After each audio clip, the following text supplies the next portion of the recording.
ആൺനോട്ടങ്ങളെയും ലൈംഗിക ദാരിദ്ര്യത്തെയും ഏറ്റവും ഇഫക്റ്റീവായി ബുദ്ധിപരമായി ഹണി റോസ് ഉപയോഗിച്ചു.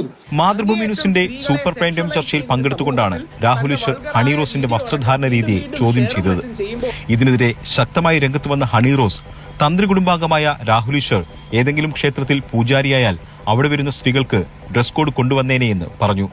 കാരണം സ്ത്രീകളെ ഏത് വേഷത്തിൽ കണ്ടാലാണ് രാഹുലിന് നിയന്ത്രണം പോകുന്നതെന്ന് അറിയില്ലല്ലോ എന്നും ഹണി റോസ് പരിഹസിച്ചു. സ്ത്രീകളുടെ ഏത് പ്രശ്നവും തന്റെ ഭാഷാജ്ഞാനം കൊണ്ടും ഭാഷാ നിയന്ത്രണം കൊണ്ടും രാഹുൽ ഈശ്വർ നിർവീര്യമാക്കുമെന്നും ഹണി റോസ് ആരോപിച്ചിട്ടുണ്ട്. അതേസമയം ഹണി റോസിന്റെ വിമർശനത്തിന് ശേഷവും നിലപാടിൽ മാറ്റം വരുത്താൻ രാഹുൽ ഈശ്വർ തയ്യാറായില്ല. ആൺനോട്ടങ്ങളെ കച്ചവടവൽക്കരിക്കുന്ന സ്ത്രീയാണ് ഹണി റോസ് എന്ന് രാഹുൽ ഈശ്വർ ആരോപിച്ചു. ഹണി റോസ് വസ്ത്രധാരണത്തിൽ മാന്യത കാട്ടണമെന്നും അദ്ദേഹം പറഞ്ഞു.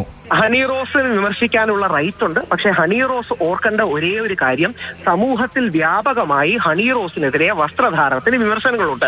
സ്ത്രീ പുരുഷ ഭേദമന്യേ, ജാതി മത രാഷ്ട്രീയ ഭേദമന്യേ ഹണി റോസിനെതിരെയുള്ള വിമർശനങ്ങളും കൂടി ഹണി റോസ് കാണണം. ഹണി റോസ് വിമർശനത്തിന് അതീതയല്ല. ഹണി റോസ് മദർ തെരേസയൊന്നും അല്ലല്ലോ വിമർശിക്കാതിരിക്കാൻ. അതിനിടെ അധിക്ഷേപ പരാമർശത്തിൽ കൂടുതൽ പേർക്കെതിരെ നിയമ നടപടിയുമായി മുന്നോട്ട് പോവുകയാണ് ഹണി റോസ്. അധിക്ഷേപകരമായ തമ്പനയിലിട്ട 20ഓളം യൂട്യൂബ് അക്കൗണ്ടുകളുടെ വിവരങ്ങൾ പോലീസിന് കൈമാറും. തന്റെ ചിത്രങ്ങൾ ഉപയോഗിച്ച് മോശം തമ്പനയിലിട്ട യൂട്യൂബ് അക്കൗണ്ടുകൾക്കെതിരെയാണ് ഹണി റോസ് നിയമ നടപടി സ്വീകരിക്കുന്നത്. മാതൃഭൂമി ന്യൂസ്, കൊച്ചി.